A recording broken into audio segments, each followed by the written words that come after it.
به ندانستن تاریخ ملت خود آینده را بنیاد کردن غیر امکان است. تاریخ انسانیت گواه است که خلق تاجیک از زمان قدیم چون مردم سازنده و بنیادکار معروفند و این عنعنه نیک و باستانی خویش را تا به امروز و در آینده نیز ادامه خواهند داد. وابسته به این از فن تاریخ در مؤسسه تحصیلات میانه عمومی رقم 29 درس نمونوی دایر گردید که آن از جانب تجربه آموزان دانشکده آموزگاری تاجیکستان در شهر پنجکند که عین زمان تجربه آموزی خویش را در این مؤسسه می‌گذرانند برگزار گردید.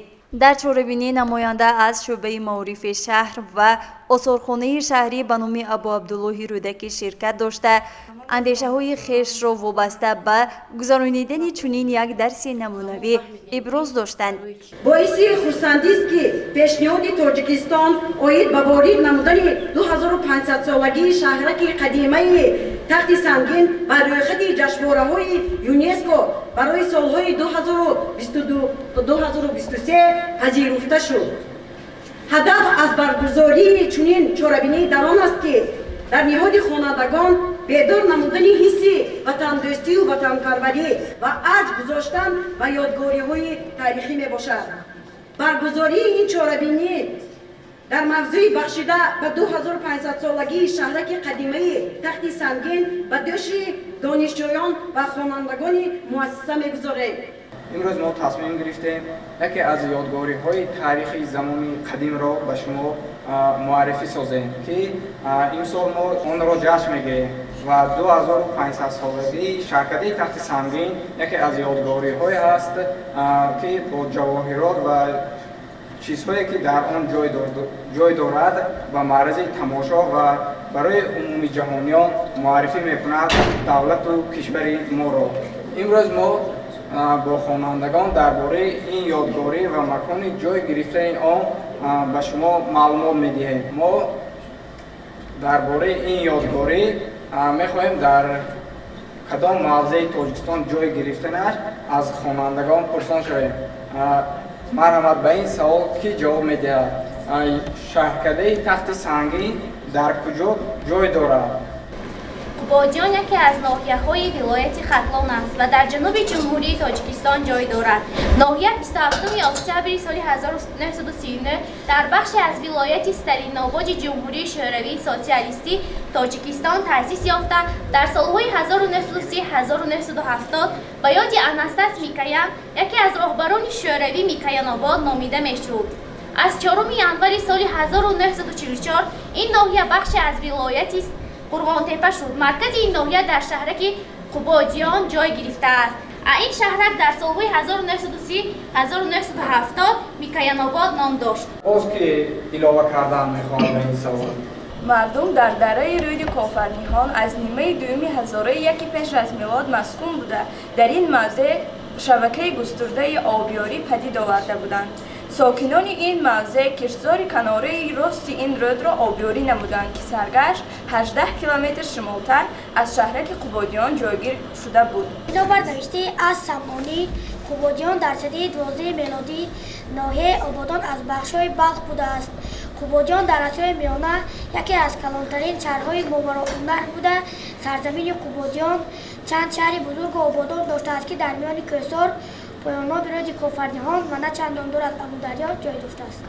پس از انقلاب بخارا در سال 1920 و تأسیس جمهوری مختار شوروی سوسیالیستی تاجیکستان قبادیان بخشی از ولایت قرغان‌تپه گردید که در سالهای 1929 وجود داشت.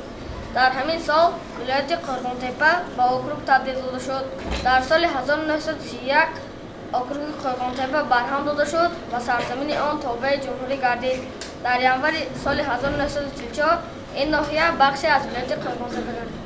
حالا درباره یکی از یادگاری‌هایی که به فهرست بشری یونسکو تخت سنگین وارد گردیده است معلومات می‌دهیم. حالا سخن به رضای و امید داده می‌شود. جمهوری تاجیکستان پس از دستیابی‌ها به استقلالیت دولتی با نظرداشت سرمایه‌های فرهنگی و تاریخی خود به مرحله نوی رشدی وارد گشت. مناسبت‌های متقابلی سازمان تاجیکستان سازمان با نفوذ بین‌المللی و منطقوی را تشکیل نمود. جمهوری تاجیکستان 6 اپریل سال 1993 با عضو سازمان ملل متحد آید به مسئله‌های معارف و فرهنگ یونسکو شامل گشت.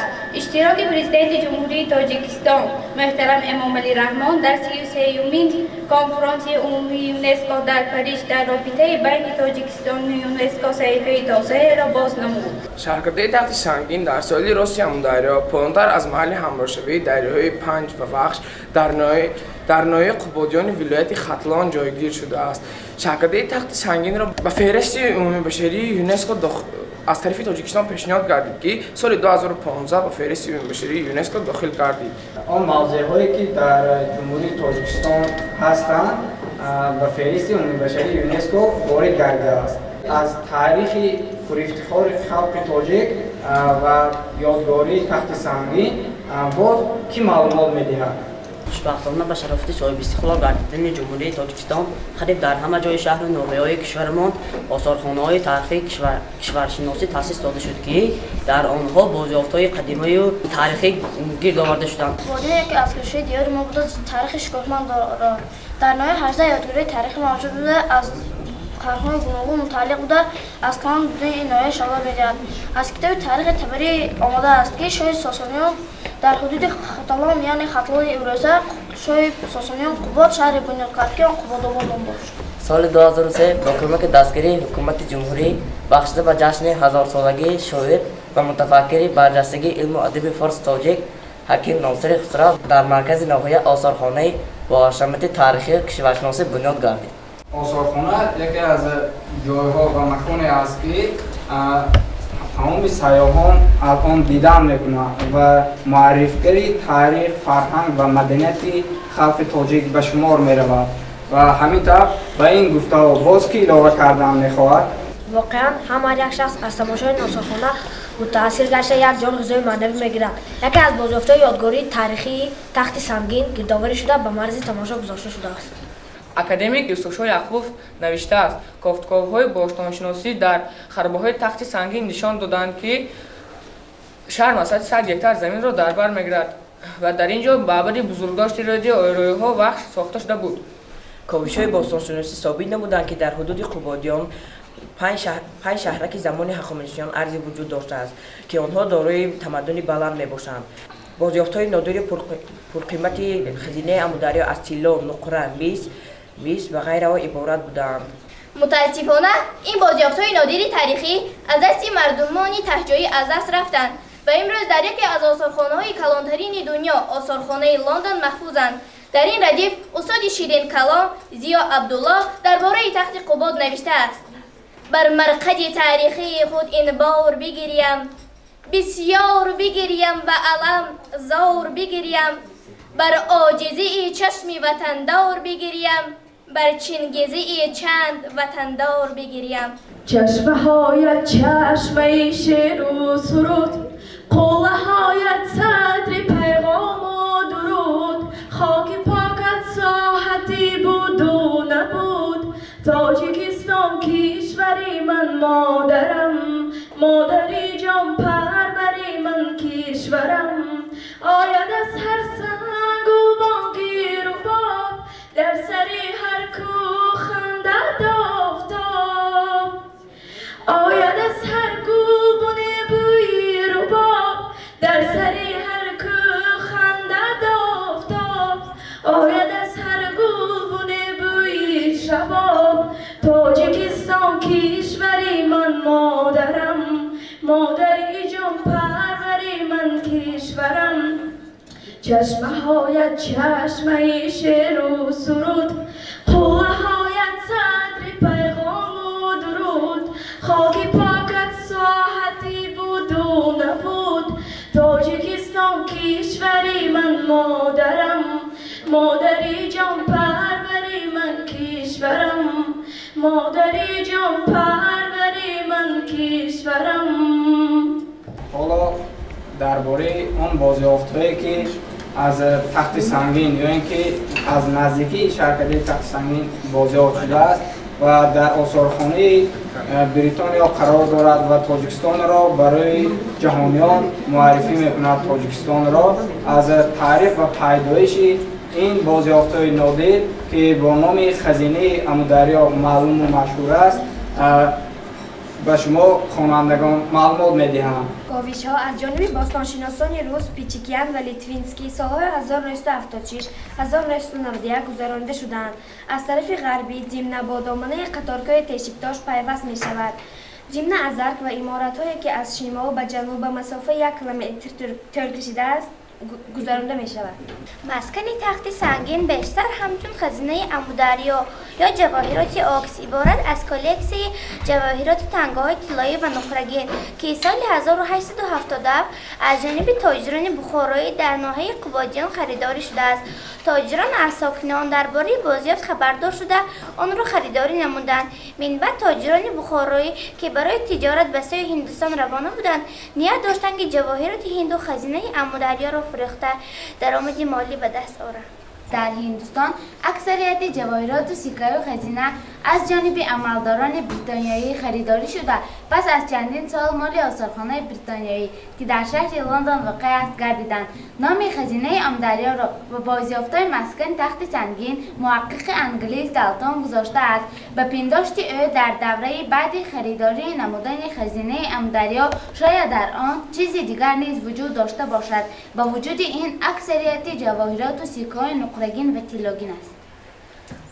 طوری که قید کردم این بازیافت‌های نادر در آثارخانه بریتانیا قرار دارد و معرفی دولت و ملت ما است. کلکسی خزینه به بازیافت‌های باختری شمالی تعلق دارند. اینچنین موافق تحقیقات تاریخ‌شناس پیچیکیان که در آخر عصر 9 تا میلاد بنیاد شده است عبارت است. علاوه بر گفته‌های بالا خزینه امودریا خزینه است عبارت از 1300 سکه و 176 اشیاء طلایی و نقره‌گین. سال 1877 کشافان خزینه امودریا تمام اشیاء خزینه را به تاجران بخارایی واجی‌الدین محمد و شکرعلی فروختند. خزینه امودریا را در دوام 100 سال از حدود بریتانیا برآوردند. نخستین بار سال 1979 در مسکو، لنینگراد و کیف نمایش داده شد. سکه نفترین خزانه امودریا به سال 200 تا میلاد منسوب است.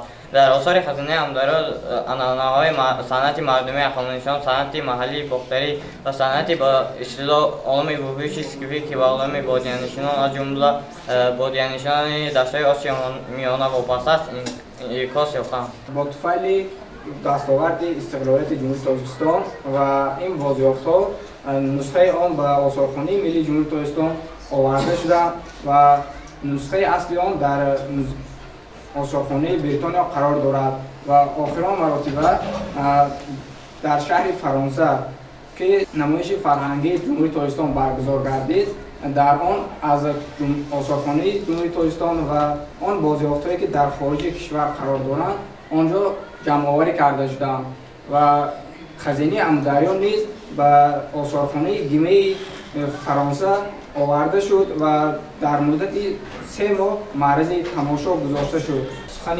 جنبسته به معاون دیرکتور عاید به کارهای تعلیمی رجب و داده می شود. من از نام ماموریت مکتب و همه اشتراکچیانی که در اینجا فعالان اشتراک کردن میدانداری خود را بیان میکنم.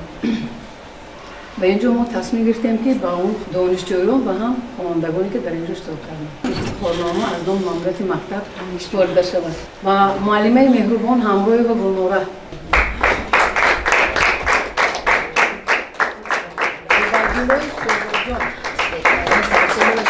یک چیز دیگر من باید گویم زیادالله سهراب جان این کس اشتراکچی آزمون دانندگان بهترین کتاب تاجیکان باباجان غفورов هستند.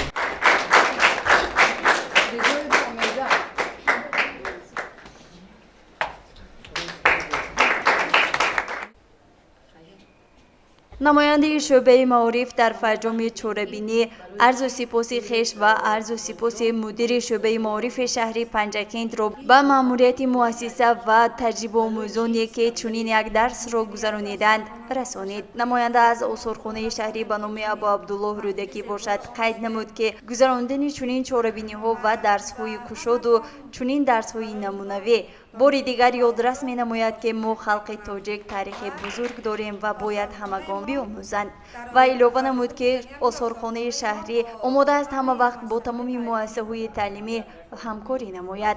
در درس نمونه‌ای که از جانب تجربه آموزان گذرانیده شد، خوانندگان خیلی فعال بودند و به هر سوالی که از جانب آموزگاران پیشنهاد می‌گردید پاسخ دقیق می‌دادند. بهر بالید خاطری حاضرین باشد از جانب خوانندگان شعرها سراییده شده و رقص زیبایی نیز پیشکش گردید. در فرجام باشد معلم رجب و سخن نموده بر روی تشکیل چنین یک درس نمونه‌ای با تجربه آموزان عرض و سپاسی خویش و عرض و سپاسی مأموریت مکتب را رسانیده به ایشان افتخارنامه‌ها